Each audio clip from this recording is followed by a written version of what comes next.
Jangan lupa like, comment, and subscribe channel YouTube TVRI Bengkulu dan nyalakan lonceng notifikasinya.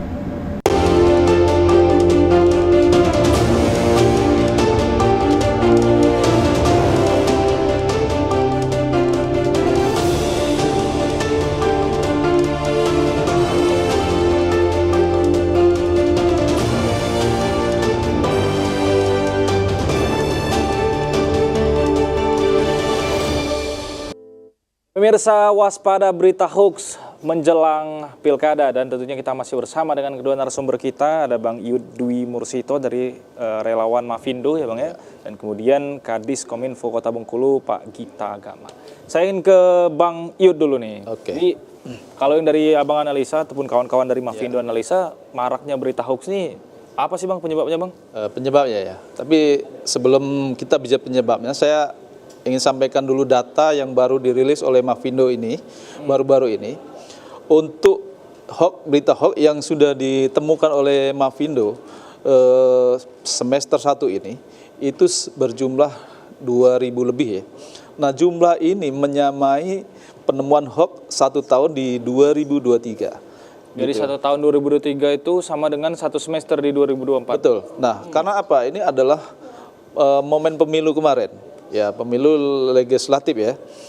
Dan kemudian ini diprediksi akan kembali meningkat menjelang pilkada 2024. Nah, kenapa setiap pemilu hoax itu meningkat? Nah, karena ternyata berdasarkan data hoax itu banyak lebih digunakan untuk mendiskreditkan kandidat lain, saling sesama kandidat mungkin.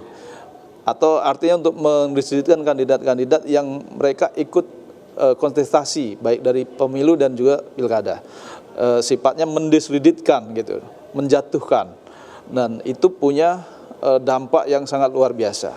Tetapi ada juga hoax yang sifatnya membangun citra positif, tetapi itu dampaknya sangat sedikit, sangat kecil gitu, lebih banyak menyerang.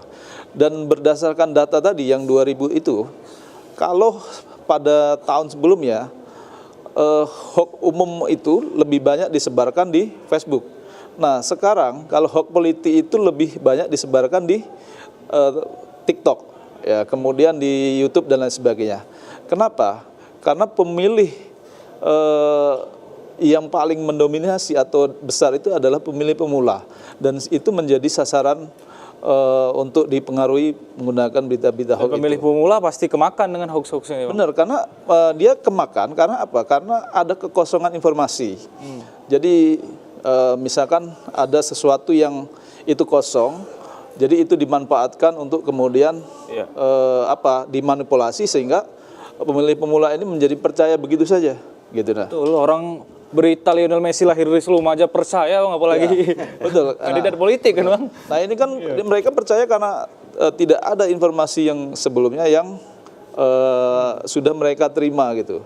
Oke, berarti harus dapat informasi yang valid dulu nih ya Bang ya. Nah, karena berkaitan dengan pemilu ini, baik penyelenggara dan juga pemerintah tentunya harus memberikan informasi-informasi yang valid, kredibel, di mana anak-anak muda itu yang disukai kan lebih banyak kan misalkan di TikTok. Nah, itu juga harus banyak diinformasikan sehingga mereka nanti tidak termakan oleh berita-berita hoax yang dibuat orang yang kita tidak tahu siapa yang buat. Kalau anak mudanya sering nonton TVRI sebenarnya nggak akan kemakan hoax sebenarnya. Iya, ini tentu. Karena nggak pernah nonton TVRI kan, tiba-tiba nonton di sosial media, karuan-karuan dari mana ya kan. Betul. Informasinya ada kekosongan informasi yang masuklah di sana. Nah, berita hoax itu yang lebih berpengaruh ini kalau tag itu kecil pengaruhnya. Yang lebih pengaruh sekarang adalah kombinasi tag dan juga video. Nah, makanya di TikTok itu adalah tempat yang paling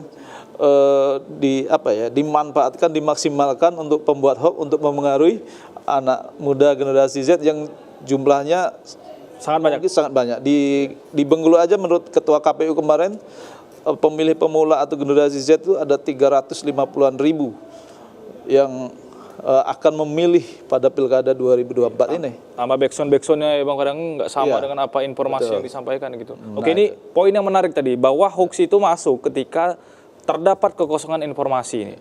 masuklah informasi yang tidak benar. Karena sudah minim informasi, tidak tahu apa-apa, masuk informasi yang salah, diterima dan dipercaya begitu saja. Nah, ini saya ingin tanya ke Pak Kadis Kominfo nih. Jadi kan kalau misalkan pemberitaan nih, media informasi, khususnya lembaga penyiaran publik jelas Pak, ada pengawasnya Pak. Nggak mungkin sekelas lembaga penyiaran publik itu memberitakan hal-hal yang tidak valid datanya. Harus jelas 5W+1H-nya, di mana, kapan, siapa, ya kan? Sedangkan kita lihat sekarang informasi di sosial media nih, merajalela dari mana? Bahkan kita nggak tahu tuh siapa yang menyampaikan dan lain sebagainya. Nah, kalau Kominfo sendiri tuh melihat kebebasan berpendapat hari ini menggunakan media sosial itu seperti apa sih? Ini kan sudah sangat luas sekali pasarnya, kemudian pasar lautnya jadi laut lepas sekali akhirnya Pak. Jadi kebebasan di dalam menyampaikan pendapat itu kan memang sudah diatur dan dijamin oleh UUD 45. Ya, itu sudah masuk dalam kategori hak asasi manusia. Nggak bisa kita pungkiri. Yang jadi permasalahan adalah kebebasannya orang Indonesia. Itu kebebasan yang sudah diatur.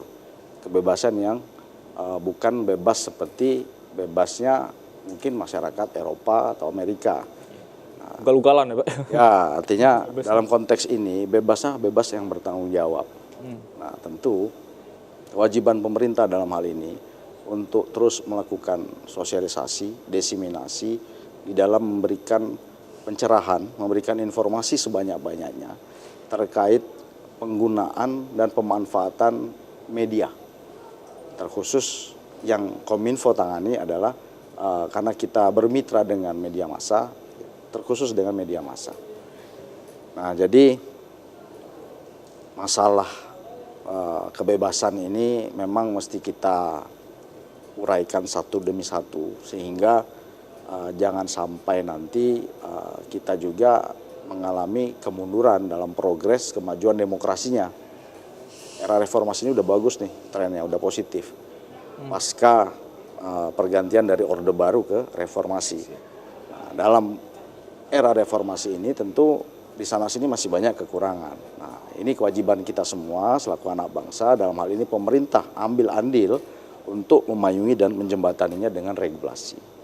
Sebagai contoh, media massa yang memberitakan sesuatu yang tidak pada tempatnya, itu ada ruang pengaduannya, diatur dengan undang-undang tersendiri. Ya, ke Dewan Pers, ada undang-undang tentang pers. Nah, dalam posisi itu tentu media massa memiliki hak imun yang lebih baik bila dibandingkan pada periode masa rezim sebelumnya. Ya, di satu sisi. Di sisi yang lain, tentu juga dengan adanya pola mekanisme regulasi dan pengaturan seperti yang saat ini kita rasakan, kita berharap media massa, apakah itu cetak, elektronik maupun online, itu ya ikut sama-sama bersinergi untuk mengkondusifkan situasi. Itu apalagi tadi diceritakan, ya betul apa yang disampaikan oleh Bung Iyut tadi mengenai jumlah pemilih Gen Z yang sekarang ada di Provinsi Bengkulu itu yang berjumlah hampir 350.000 orang. Nah, itu yang memang mestinya harus disasar untuk dilakukan sosialisasi dan diseminasi. Sehingga mereka tidak larut ke dalam apa yang dinamakan tadi berita hoax. Gitu. Kita akan lanjutkan pembahasan di segmen berikutnya. Semakin mari kita akan lanjutkan diskursus ini di segmen berikutnya. Pemirsa jangan kemana-mana, tetap di Brendo TVRI Bengkulu.